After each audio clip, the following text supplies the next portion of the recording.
What's up everyone and how's it going? On today's video, we're going to be reviewing this Ainavi 13.1 inch Android powered radio that is designed specifically for the Jeep Wrangler JLs and Gladiator JTs. I've been running the system for about 2 to 3 weeks now, and on this video, we're going to show you guys how to install it, show you guys how it works, and tell you whether this under $500 unit is actually worth purchasing.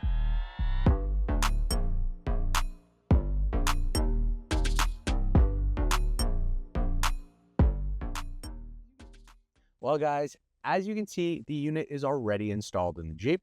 So to show you guys the installation of the system, we're actually going to go ahead and jump back to Past Me, who's going to show you guys the steps to install the unit. And not only am I going to show you guys the steps to install this unit, but I'm also going to go ahead and do a little bit of an unboxing to show you guys all the components that come with the system and do a little bit of a review of those components while kind of explaining what some of them are. So let's go ahead and do a little bit of time travel to Past Me, and then we'll come back to the present to continue on and show you guys the features.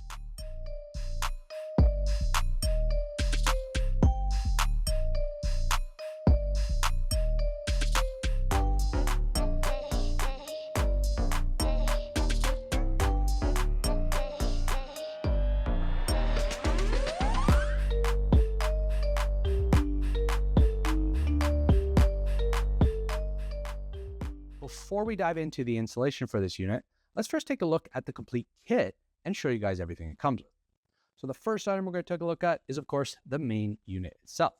So this is the Ainavi 13-inch multimedia screen that is designed specifically for the 2019 to 2023 Jeep Wrangler JL and Gladiator JT.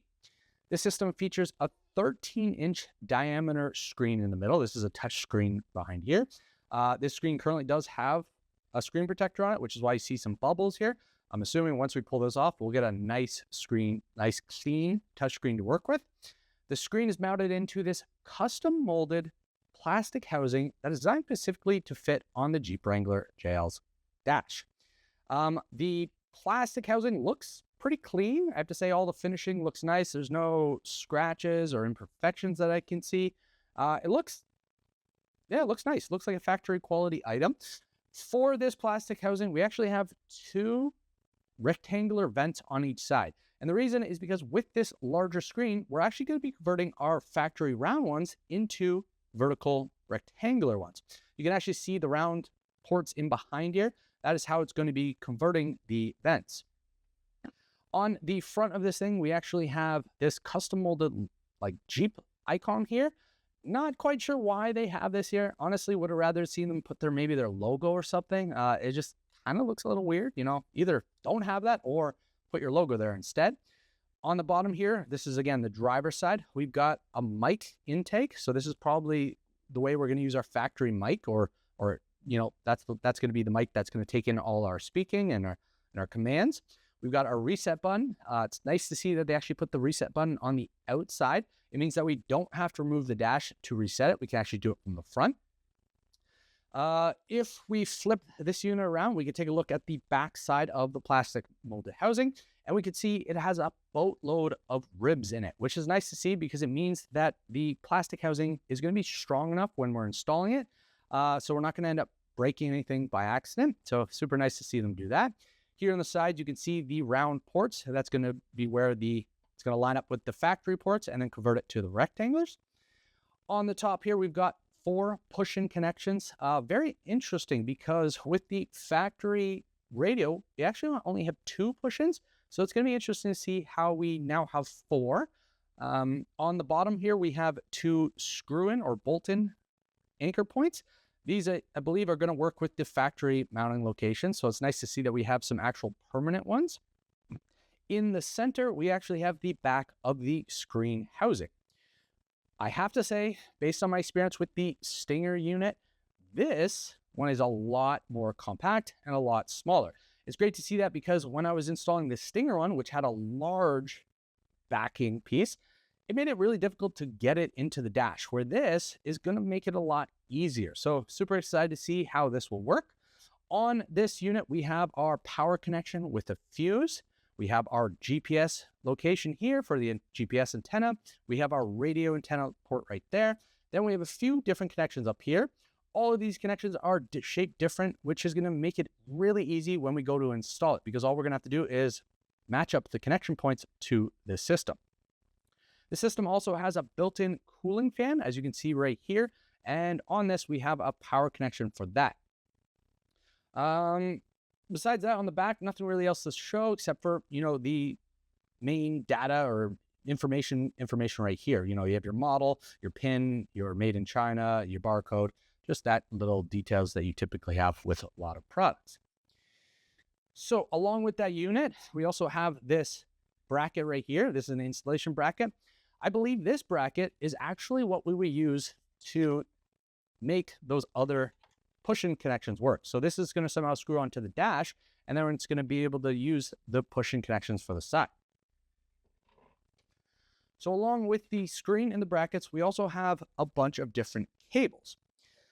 The first main cable we have is our power cable right here. So this is designed to connect to the factory connection in the vehicle. So that's going to be the main hub. And then this is going to connect to the main power box on the back of the radio. In this housing, this harness, we actually have a bunch of different things going on. Here, we actually have the converter that is used to connect your factory reverse camera. This is very common with a lot of the aftermarket radios. Basically, what it does is it takes your analog signal from your factory reverse camera and converts it to a digital signal to work with the digital system. Along with that, we have our connections for cameras. We have this box here. I've seen this box before. I'm not quite sure what it does, but it is part of a conversion system to make this whole system work. Here we've got a bunch of different other connections which we'll utilize and not utilize.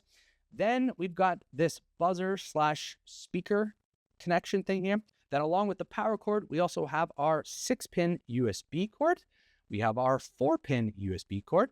Then we also have this micro SD or micro USB connection adapter.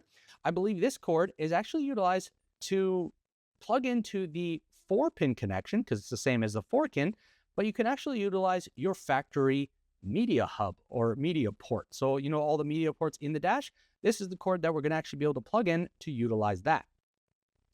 The next cord we have is an extremely important cord. This is actually used for your reverse camera and your Bluetooth and wireless antennas. This is a really important cord, and it's going to plug right into the unit because this is going to give our system the ability to do wireless Android Auto and wireless CarPlay. Then we have our standard GPS antenna mount here, just basically screws in the back. We also have our factory radio adapter. So basically this plugs into the factory radio antenna, and then this will go into the back of the unit. The next set of cords we have is this, I'm going to call this the auxiliary / aftermarket radio control hub. Basically on this, it is designed to give you the ability to add some extra audio ports. You can also add an additional microphone. You can also do extra cameras. And on this one, we also have the power wire for the fan. So this is basically an extra cord that's going to give you the ability to add extra accessories to this unit. Along with that, we also are provided with an aftermarket auxiliary microphone. This, I don't believe we need to use it because the system does have a microphone, but I believe this is an additional item you can add if you're having issues with this picking up sound. So it's kind of going to be something we're going to test out. We might not add it in the beginning, but it is an easy installation if you need it. Basically, all you do is plug it into this connection and then run this to a different location in your vehicle. The last wires or stuff we have are these right here. This is actually an aftermarket reverse camera. So in the event your factory camera is not working, or maybe you don't have it, some of these kits, some of these vehicles don't have them, this would be used to add to your vehicle. So along with the cables that we've shown here, it also comes with a pry tool, which is really nice because it is very useful when removing the factory one. We've also got a bunch of user manuals here. We've got some generic ones that are for the system and the infotainment system. Then we've also got a vehicle-specific kit right here, which shows you exactly how to install it in a Jeep Wrangler or a Gladiator GT. So it's really nice to see they actually provided vehicle-specific instructions that we're going to be able to use to install this. And in these instructions, they actually show you how to make the steering wheel controls work with this system. Also, how to make the factory backup camera work, as well as if you're installing and utilizing their provided aftermarket camera. So really in-depth instructions. So now that you guys understand what this kit comes with, let's dive into the first steps of the installation.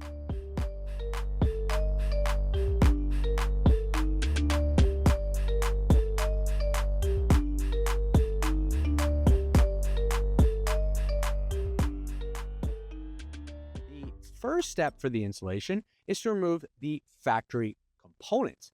As you can see, I've actually already gone ahead and removed those panels off camera.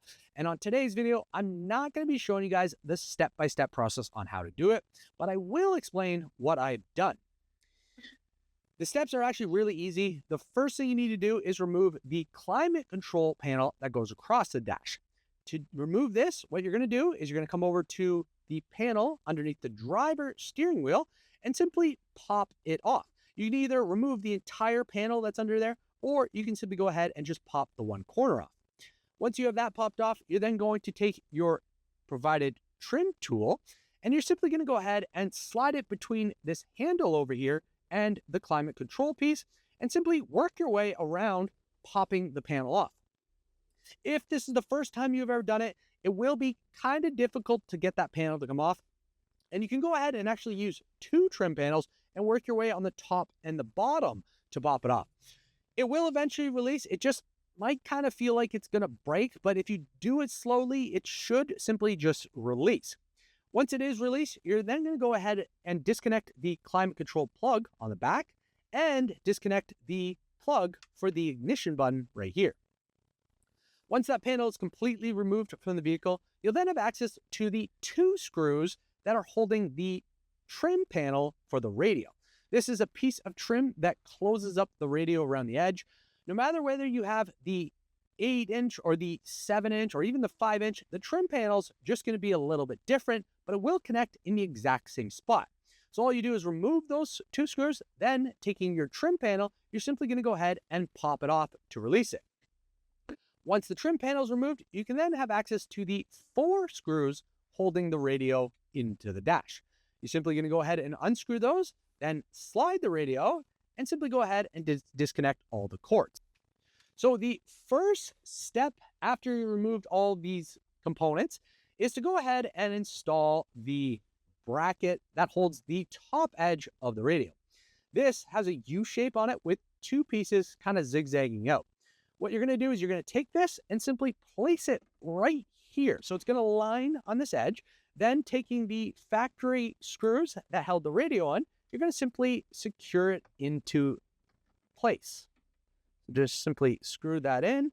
Again, you're going to use two screws. And just using a screwdriver, tighten that up into place.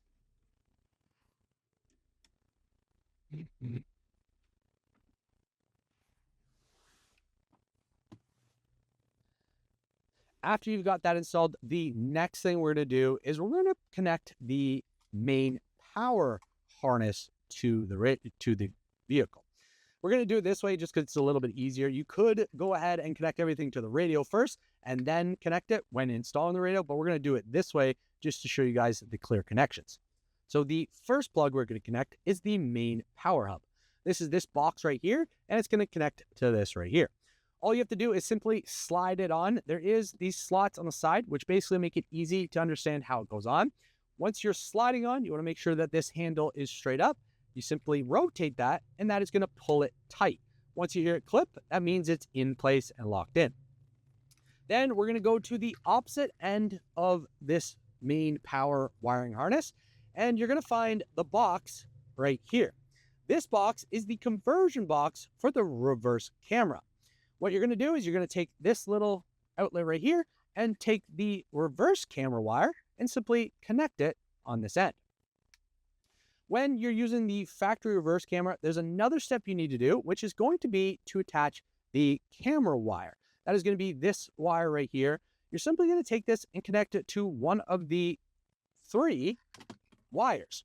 There are 3 because one of them is coming directly out of the main power hub. This is not connected to the converter. So in the event that you are using the factory reverse camera, you actually have to use one of the 2 that are coming out of the converter. The one you want to use is the CVBS out, not the AHD. AHD is the analog signal, where the CVS is the digital signal. So we need to use the digital signal because the radio utilizes the digital signal. And the goal of this box is to take the analog signal and convert it to digital. So you're going to take this plug and simply connect it to that connection. And then this end is going to go into the radio. So this is going to the radio. This black connection here is going to the radio. Then we have this white connection. That's also going to the radio. We don't have anything we have to do with this part here. Nothing here. And the only thing we have is the extra ports right here. For this end, we have one more wire we need to connect on this, and that is the, I guess I called it the aux cable things. Basically what we need to do is because this vehicle does have an aux port, we need to make sure we connect the auxiliary port as well. So what we're going to do is we're going to find the aux in L, and on here, you're going to find the aux in L, and simply just connect those 2. Then you're going to find the aux in right, which is also going to be aux in right, and simply connect that as well. The only thing to note in this collection of wires is the fan power wire, which we will need to connect to the back of the unit, and possibly the mic wire if in the event you want to install the extra mic, which we won't be doing today, but that is an option. Besides that, the rest of this is pretty much just used for aftermarket radios in the event, or aftermarket speaker systems. So like stuff that isn't factory, but for us, we're not going to end up using it. We just need to know that this end goes into the back of the radio. So that wiring harness is complete. There is 2 more wires we need to install. One is this micro USB wire. This is going to connect to the micro USB port right here for the media system. Simply connect that there, and then that's going to go to the back of the radio. Then the last one we need to do is this wire right here, which is the factory antenna. We're going to take this wire and simply connect it to that. Make sure it clicks in, and then that's going to go to the back of the radio. So that's all the wires we need to do for that. One wire we need to do that we need to install is actually this USB 6-pin, or this 6-pin USB wire. This is not going to connect to anything here. It's actually just going to connect to the radio. But what we need to do is we need to actually go ahead and install this into the dash, because what we need to do is take the USB end and fish it through the dash so that it comes out the glove box, so that in the event that we need to use it, we can actually access it. So we're going to go ahead and run that, and then we're going to grab the new radio, bring it over, and show you guys the next steps on that unit.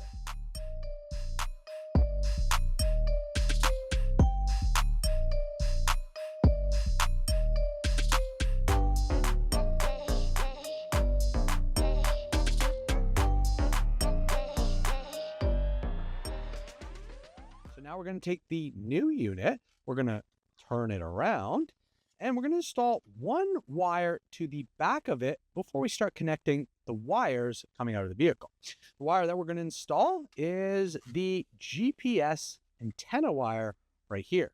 This is simply going to screw on to the GPS antenna location. Just simply take this, slide it down, and then simply turn it and tighten it up. You can do this by hand, or you can do it with a tool. Honestly, it doesn't really matter. I'm probably just going to do it by hand here. Just make sure it's tight. Doesn't have to be super tight. Then for the antenna, some people typically will want to run this through the dash and then mount it on the top. What I found in the Jeep Wrangler, the JL, because this is plastic, it works just fine in behind the radio. So I'm not going to be running it up onto the dash. I'm simply just going to mount it inside the vehicle, or inside the dash, I should say. So that's that. So now what we're going to do is we're going to take this radio, turn it around. We're going to move a little closer to the dash, and we're going to start connecting the cords that are coming out of the dash into this unit. We're going to start with the reverse camera. So if you're using the factory camera, you're simply going to take this out, and you're going to take this plug right here, which is the one with the connected to the camera, and connect it to the back. Good thing about all these plugs is they are shaped different for each one. So it's pretty straightforward on determining which one goes in. Just simply slide that in.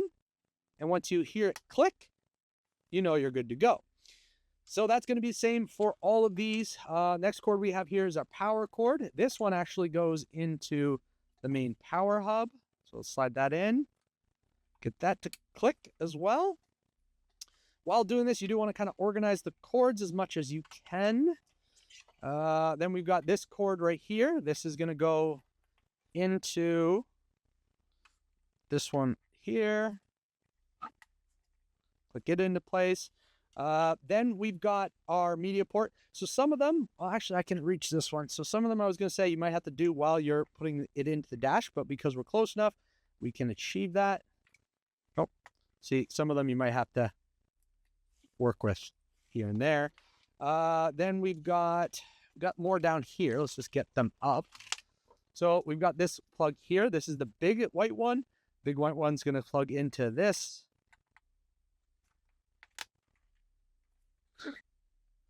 Once you hear that click, it should go in. And then we have our USB one. Pull that out and connect that in.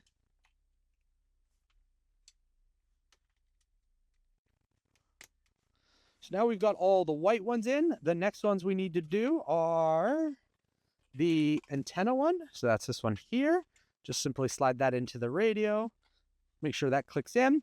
Then we have the fan power wire. So that is located right here on the back side of this.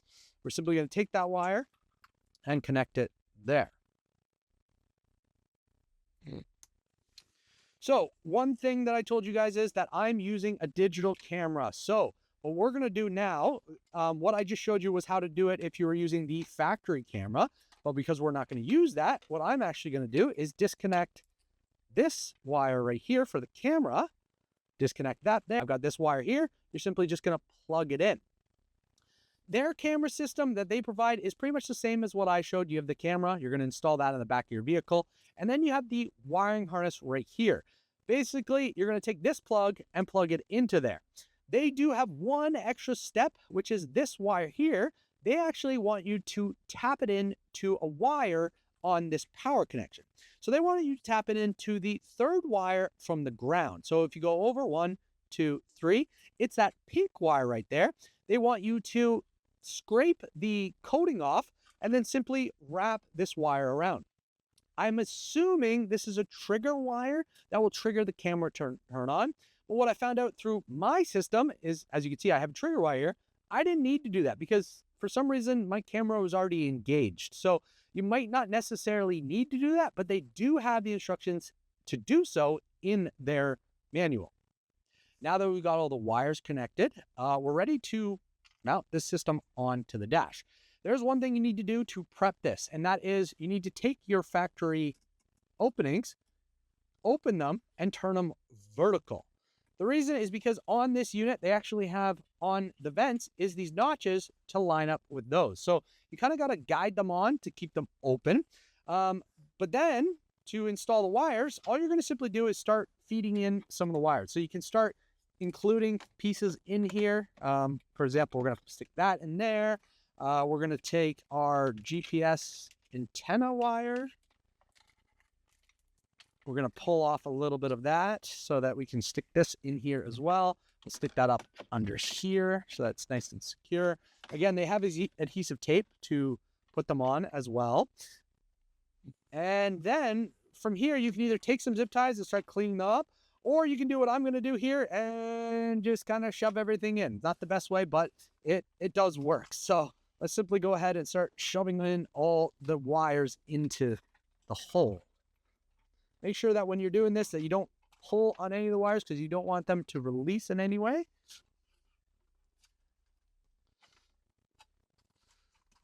So you're just going to work all the wires up in there.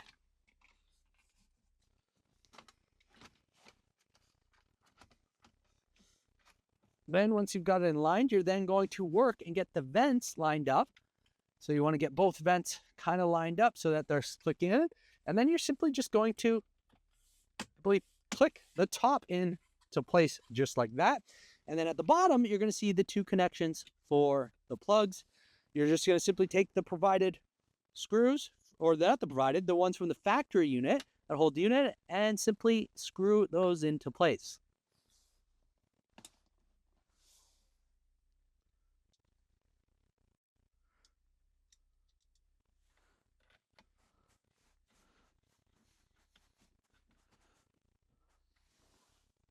To reinstall the climate control panel, you're going to start by reconnecting the plugs on the back. So just slide that one in, click it into place. Then you're going to do the plug for the ignition button. Click that in place. Then you're going to take the panel and you're going to take the ignition cylinder here, guide it into the dash, and then simply just start pressing the panel into place. It should just click in. And then once clicked all the way in, you're just then going to go ahead and reinstall that lower panel underneath the steering wheel, and then you're good to go. At this point, the next part is to fire this up and test it out. But to do that, we're actually going to go ahead and jump back to present me, who will show you how this works and show you all its features and functionality.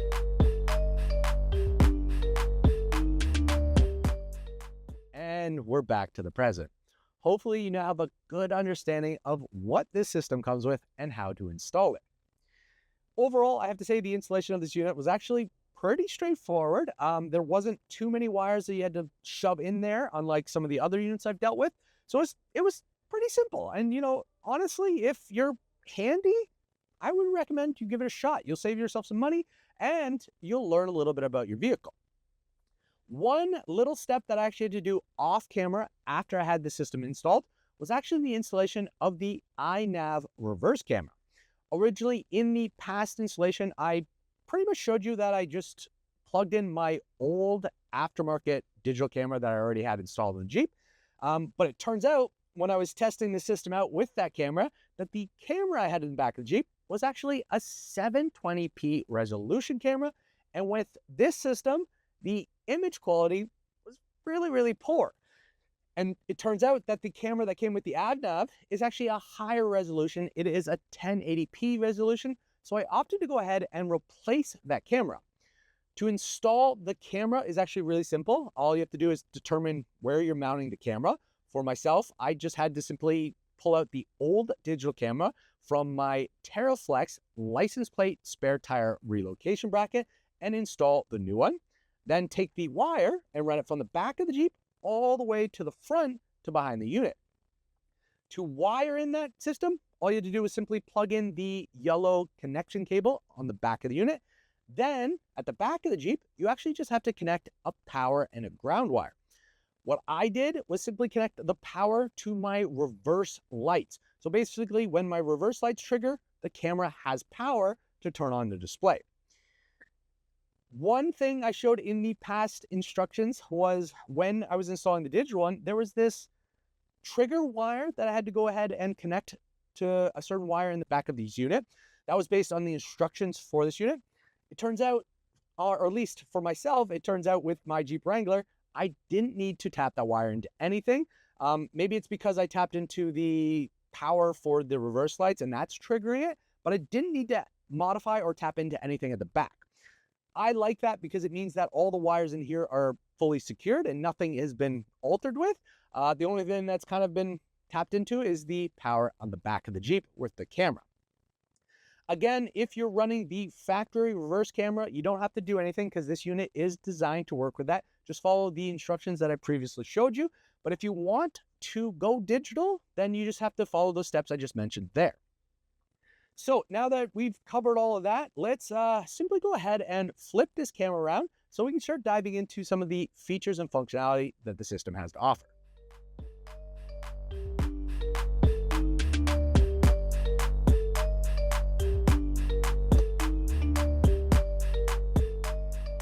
When you fire the system up for the first time, you're going to get this blue screen with the Ainavi logo in the middle. Then it's going to transition to a black screen with the Android logo in the middle. This is the loading screen for the Android system. The system actually has two different loading sequences. It has the long one right here, which is typically the initiation loading sequence. This one does take a little bit long. Then it also has a quick boot up sequence, which is typically the one that is used when your Jeep is turned on, when you're using it on a day-to-day use. As you can see, that took a little bit of time. Once it loads up, it's going to load to the home screen. This is the home screen. Before I get into explaining some of the details on here, I first want to go ahead and show you guys the quick boot up sequence. So what we're going to do is we're actually going to turn off the system and then simply go ahead and fire back up to show you the quick boot up sequence.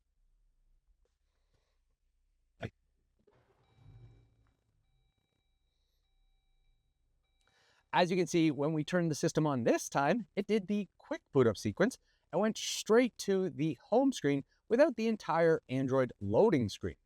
This is typically what you get when you're using your Jeep on a day-to-day basis. I have noticed that sometimes I will see the long load up sequence, but that typically only happens when I've had the Jeep sitting for a long period of time. Possibly, I think this system has like a sleep setting so that, if it's sleeping for a short period of time, it will fire up the quick boot up sequence. But if it goes over that time, then it's going to do the full initiation loading screen. So I've noticed both, but usually you get the quick boot up. So for the home screen, let's go ahead and just kind of show you guys some of the details on here. At the top, we have our home button. If you click that, it's going to bring you back to this page. Here you've got an image. This is actually a clickable image that it's going to take you to the navigation for the system. I won't do that right this second, but that's what that does. We have our time widget there. We have our FM radio widget there, or our entire radio widget there. Then we have our music widget there. Then we have some app widgets here. These are 5 options that you can have quick selections to. You can also customize them. So if you want to switch it to a different app, you just press and hold it, and then you can simply click and change it. So if we want to do that and go back to that, we just press that one more time. So those are all customizable by just simply pressing and holding. At the top here, we have our signal indications. It's indicating whether we have Bluetooth, GPS, and sometimes you'll have Wi-Fi up there if you're connected to Wi-Fi. We also have the time, which this is not the right time. I haven't set that up. Then we have our minimize tool, where this is similar to an iPhone or an Android phone, where if you click it, you see whatever little pages you have open. From here, you can select to multiple pages, or you can even go ahead and close them if you want, just like that.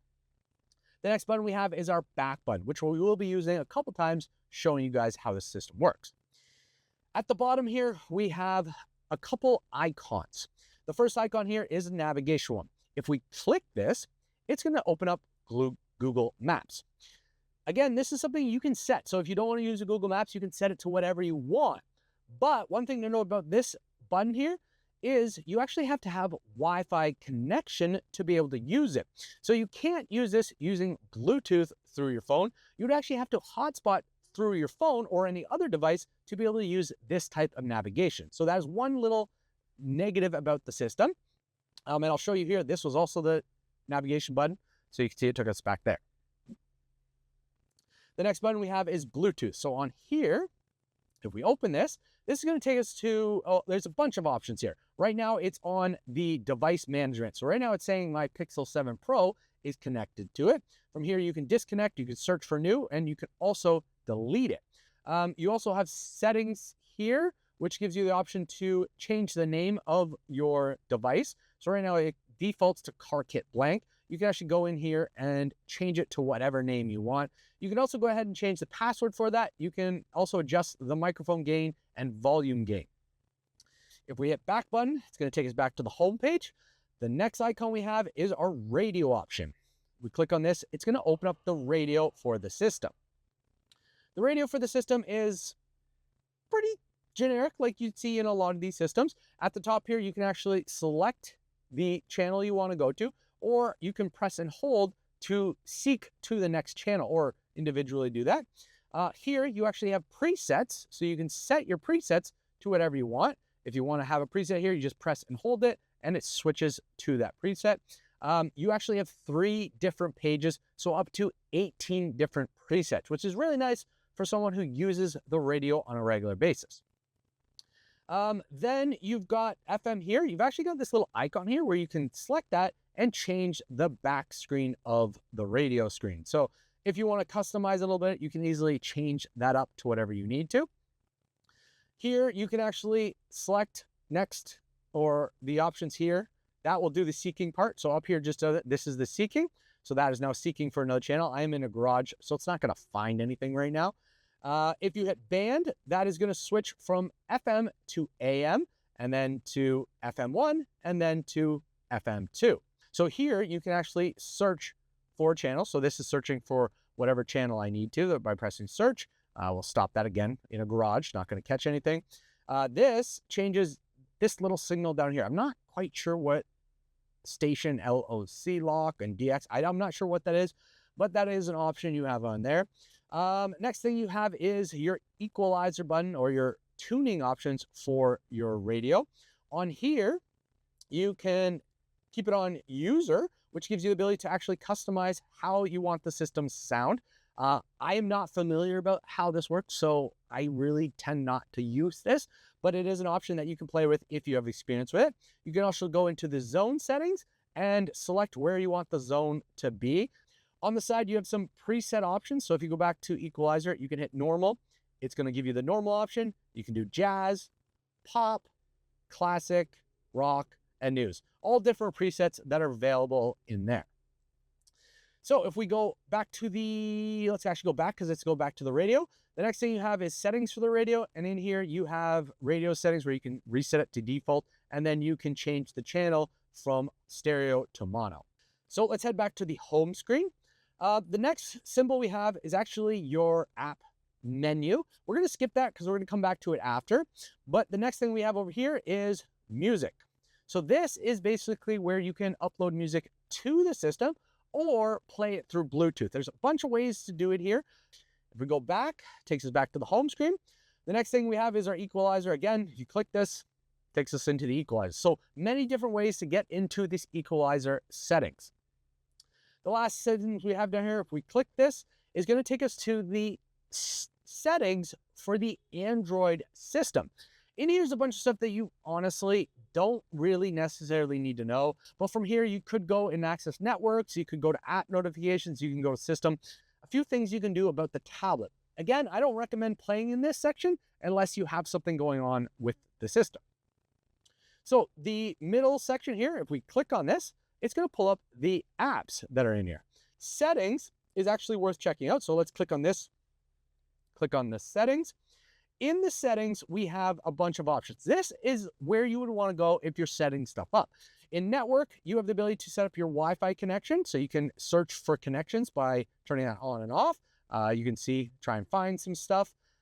You can also go your mobile connection. So if you have mobile data of some type, you can also change flight mode. Lots of things in here for networks. Then you have display. Obviously in display, you can change the brightness of the system. You can also change to auto to day or night. We have it in auto. So basically in auto, when your headlights turn on versus not turning on, it will change the display settings. As you can see, I'm doing right there. Then in sound, you can play with the sound stuff. You can change the navigation, all that stuff. Then in general, you have a bunch of options in here. Sleep time after 1 day. That was actually the sleep time I was talking about the fast boot up. So in the boot up sequence, you can change it to stay on for 3 days. So if you leave the vehicle for 3 days, it will always do the fast boot up, or you can change it to no sleep. So it always does the long boot up.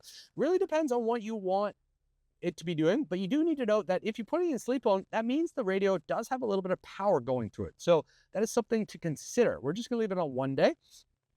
Panel lights, lots of different things in here. Location. I'm not going to go through everything, but you can see there's a lot of things you can configure. Then if we go to original, we can see some original car settings where you want the temperature display. So if I turn that on, let's say I want that. Air conditioning display. This basically tells you how long the system will stay up when you do the display. Then in the reverse settings, you have things where you can flip the left-right mirror. You can up-down the image. You can also reverse, all different things for the reverse screens. And then it keeps going. We have personal, you can set up accounts in here, system, you can see this is where you, if you have to do an upgrade for this, you will do it in here, or you'll go ahead and do a factory reset in here as well. Then in the factory settings, this is where you can configure your vehicle if you're experiencing something. So if I put in the passcode, which this is very simple passcode, 123456, hit confirm, it's going to take me into this menu. The only thing really worth mentioning in here, I mean, there's a few things that you could play with, but the only thing really worth me paying attention to and showing you guys is the selection mode. So if you're experiencing your climate control not having all the features you typically had with your vehicle, what you actually want to do is go into the select mode section, and in here you're going to select the canvas. This is going to be on the default canvas you get, but if for some reason it's a little different, you can actually go in here and select a different one.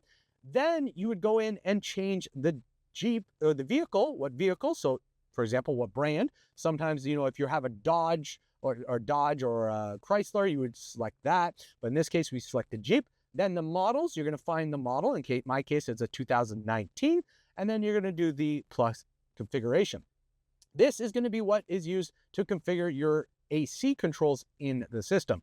If it's not set up, your AC controls won't work through the screen. So that's one thing to note. We're not going to touch anything right now because we are set. Let's just go back. Then we've got more in here. Again, more takes you to the system setups for the tablet. Again, you don't really need to know this, but it is an option to get there. And then about, where you can see information about the systems. Again, you probably really only need this in the case that you're troubleshooting an issue with the system and need to communicate with the brand. So if we go back, we've got weather, we've got air conditioning. Let's dive into the air conditioning. This is your climate control settings. So you can use the settings down here, or you can simply click on this and it's going to open up the climate control settings. In here, you got everything you need. So if I turn this on, let's make sure our system's on. In here, you can see, you can change the temperatures here. You can change the way it's directing at you. You can actually turn it on and off from here. That turns it on and off. You can change that. You can also go dual if you want everything to be configured to the same. You have your seat options here. You can turn the seats up or down. So the heated seats, steering wheel buttons there, and then the passenger side as well. When it jumps back, there is another way to access it, and it's very easy. All you have to do is turn the dials or press a button on the control climate, and it's going to pop up and show you the display. So in this case, it's doing this. We're going to turn that off, and then it's going to go back to home screen. Another section that is really important is car settings. So in the car settings, this is where you're going to find everything that's about the vehicle. In particular, you've got display. You can change your units of speed, whether you want it miles per hour, kilometer. This is all the OEM features that you typically had in your Uconnect. You know, the lights, you can change what things we're doing here. Door locks, how did the doors open? How did they do one thing? Engine off options, safety features, suspension. Again, some of this stuff is generic for many vehicles, so some of this won't work for this type of vehicle. For example, Jeep Wrangler doesn't have a jack mode, but they have it here in case you're connecting this to other vehicles. Trailer braking, again, different vehicles. So now what I'm going to show you guys is the wireless Android Auto or Apple CarPlay. The first thing you need to do is make sure your device is connected to Bluetooth. To do that, you're going to click on the Bluetooth option. Then you're going to come to this page here. If you have a device connected, it's already going to say that. If you don't, you're going to go ahead and hit the search button right here. And then on your device, you're going to pair a new device and then simply go through and connect everything up. Once connected, it should automatically fire up. But if it doesn't, you're going to simply go back to the home screen. Then you're going to find the T-Link 5. Possibly you might have it sitting right here in the widget bar, but if you don't, to find it, you're going to go into the app menu, then simply slide over, and then you're going to find the T-Link 5. This is the app that is used for the Android Auto or the Apple CarPlay. You're going to simply click that, and it should open up your Android Auto. This is typically how it shows. You up at the top have a navigation bar, which can be programmed to whatever you're using. In my case, I'm using Waze. Then you have a temperature one. I believe that is customizable, but typically I always have temperature there.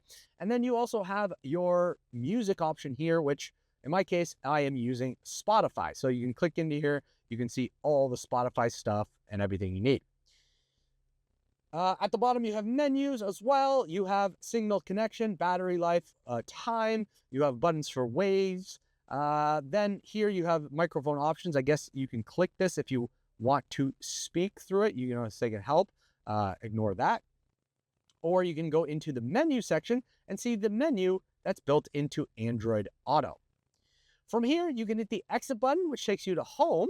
So you can see I do that. Or you can actually go back to that. And if you drag down, you'll actually pop up a menu. On here, it shows you the temperature, time, all those ups, and gives you a quick button to go back to home. So if we go back to Android Auto, one thing I want to mention about this system is it actually has an auto launch sequence built into it. Basically what that means is that when you fire up your vehicle, if your phone is already paired to the system, it'll actually automatically go ahead and fire up Android Auto. This is one of the features that I truly adore about these systems. I love the fact that when I get into my vehicle, it will simply pop up the Android Auto and have my music playing for me to listen to. So really like that feature. I assume it is the same for Apple CarPlay, but I can't confirm because typically I use Android Auto because I'm an Android user. So guys, now that we've pretty much covered everything, I don't think there's anything else I have to say about this unit. I think you guys have a good understanding of what the system can do.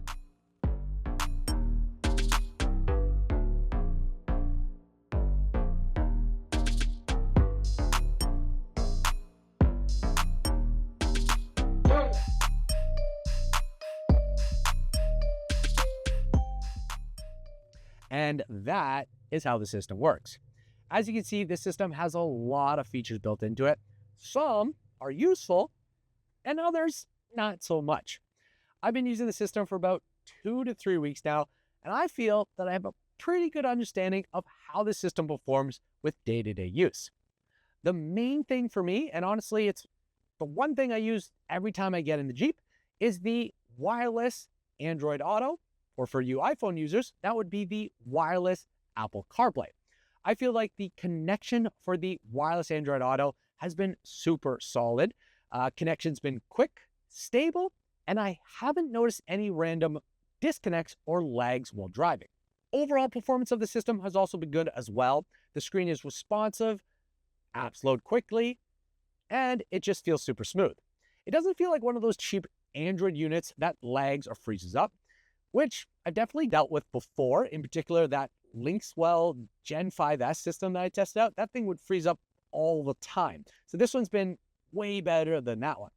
One thing I really like about the setup is the fact that it keeps the factory climate control panel.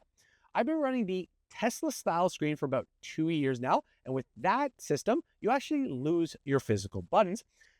And to be honest, I didn't realize how much I missed those until I installed this system. Being able to quickly adjust things without digging through menus is a big plus for this system. There are a couple things I don't love though, is the generic Jeep that's on the front of the plastic.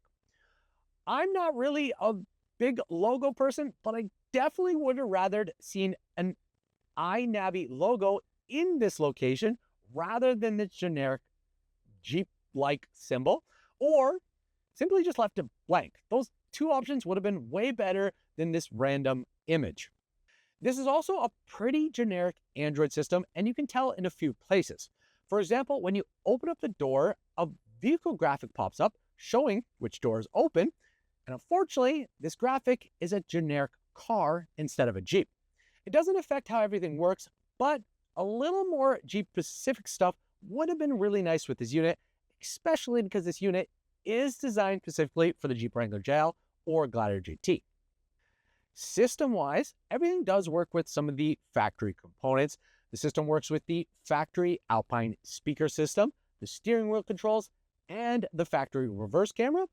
One thing I did notice with the audio in this system is I do get a small pop from the speakers when you shut off the Jeep. I'm not sure exactly what causes it, but it is worth mentioning that I have been experiencing. Like most Android systems that I've been using, the sound out of the box for the system isn't that great. You definitely need to go into the factory EQ settings. These can be found in the vehicle settings. And when you're in that setting, you need to go ahead and turn the volume all the way up and then fine tune the bass, mids, and trebles. If you just rely on the Android EQ settings, especially with the Alpine system, it's definitely going to be hard to get the sound right. I actually noticed that when I didn't have that system and I would turn the volume up, the speakers would get all distorted. Since this is an Android system, if you go ahead and connect it to Wi-Fi, you can actually go ahead and browse the web or watch some of the streaming services like Netflix or Hulu. Just keep in mind, you can't hotspot and use Bluetooth at the same time. So if you want to connect it to Wi-Fi, you got to do that or have it to Bluetooth. On this week's video, we're upgrading the differential gears in my Jeep and showing you guys why this upgrade is worth doing with larger size tires. Also, this system doesn't have any options for viewing any vehicle data or off-road information that you would typically get in the Uconnect system or some of the higher end brand systems that are out there. But for myself, I personally don't use those anyways, so wasn't a big deal for me. The fit and finish of this unit is also very impressive. The way they designed the installation of this system makes it so it fits really well on the JL dash. It's secure, there's no gaps around the edge, and honestly, once it's installed, I feel like it looks like something that came from factory. Like, it doesn't look abnormal in any way. The vents on the side are still functional. They're a little flimsy in my opinion, but they do still direct air. Would have liked to have seen them a little bit stiffer so that you can confidently rotate them and, open and close them. But they still function. Well, guys, I'm going to jump in right here because I do know for a fact there might be a few of you watching today's video that actually might see a small resemblance with the Ainavi system that we've installed compared to the Stinger Horizon 12. I also know a few of you might actually be watching today's video to see the differences. And to be honest, I have to say that I would technically consider the iNav system to be a little bit of a knockoff of the Stinger Horizon 12. The reason is because appearance-wise, they look very similar, the way they mount on the dash, but there are some minor differences. One of the big differences that you actually can't see has to do with the installation and the way it's constructed. So the Stinger Solutions one had this, it clipped on and bolted here. It also had a bolt up here. I found that that system was difficult to install because you actually couldn't get a screwdriver up here, where this one was a simple pop on and then secure it behind the climate control. So really like that. Also with the installation for the iNav system, there wasn't a bunch of extra boxes and wires that had to go in the dash. This made it easier to put the unit on and ensured that you weren't crushing anything in behind. The Stinger one had way too many things in the back and it was just super difficult to get onto the dash.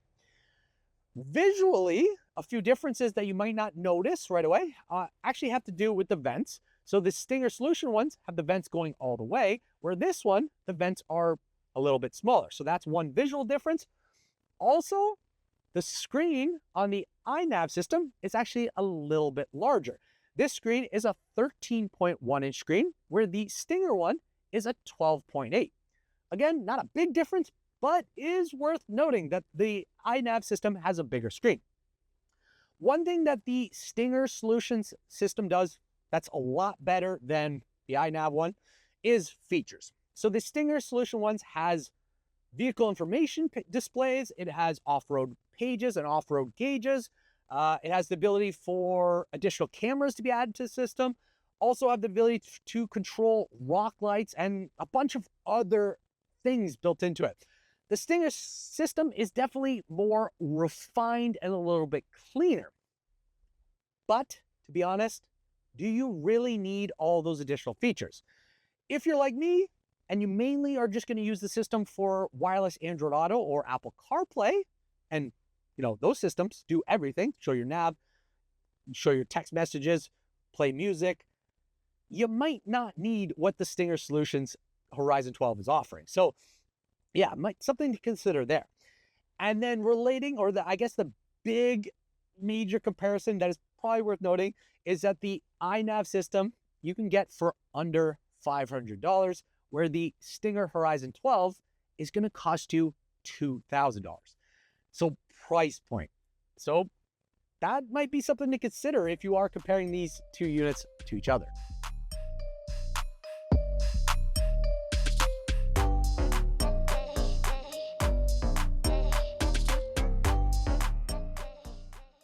Well, guys, that is pretty much everything I have to say about the Ainavi 13.1-inch Android-powered radio or infotainment system for the Jeep Wrangler JL and Gladiator JT.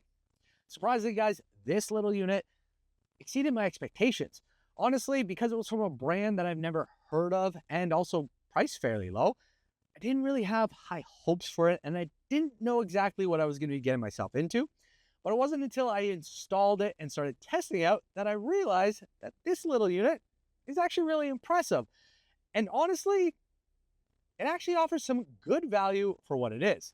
What I mean by that is this unit being under $500 is pretty impressive. It fits well into the dash, it performs well, and it gives you some modern features that you didn't have with the OEM system. In particular, I'm referring to the wireless connectivity for the Android Auto and the Apple CarPlay. Yes, this system doesn't have some of the additional OEM features that I have mentioned earlier in this video. For example, it doesn't have the off-road pages or the vehicle information. But if you're like me, who never really used that when he had the OEM system, this thing has everything you need. So if you are someone who has a 2018 to 2023 Jeep Wrangler or Jeep Gladiator and kind of tired of the plugging your device in, I highly suggest you check out this unit. And if you do want to find out more details about this unit or to even go ahead and purchase one of these, what I will do is put the Amazon link right here and below in the description. All you have to do is simply click that link to visit the Amazon listing. At this point, guys, we are nearing the end of today's video. Hopefully you have enjoyed today's video. And if you did, please make sure to like, subscribe, and share. And also hit that hype button. The hype button is a new button that YouTube just added. From my understanding, it is like a super like button type thing. If you click it, it's supposed to promote my video in some way. And when it promotes it to viewers that typically wouldn't have seen my channel. And that's great because the more viewers I get, hopefully the more subscribers I get, and the more subscribers I get, it means that possibly I can continue to make more content to share with you guys to help you make decisions on what to add to your vehicle. If you have any questions or comments about anything I've shown in today's video, feel free to comment below. I'll do my best to answer them. Hopefully you did find today's video helpful. Hopefully you got a good understanding of what the system offers. And if you are someone who ends up purchasing one of these units, hopefully today's video can help you install the unit for yourself and save yourself some extra money. And before I wrap up today's video, I do want to thank Ainavi for sending me this unit and giving me the opportunity to review it. Again, guys, yes, they're sending me the product, but it is an honest review video. Everything I've shown here is the truth. I don't fluff it for a promotion. I'm simply showing you guys the good things and the bad things the system has to do. You take that information and decide if this unit is worth purchasing. So to wrap today's video up, thanks for watching, keep evolving, and we'll see you guys on the next video.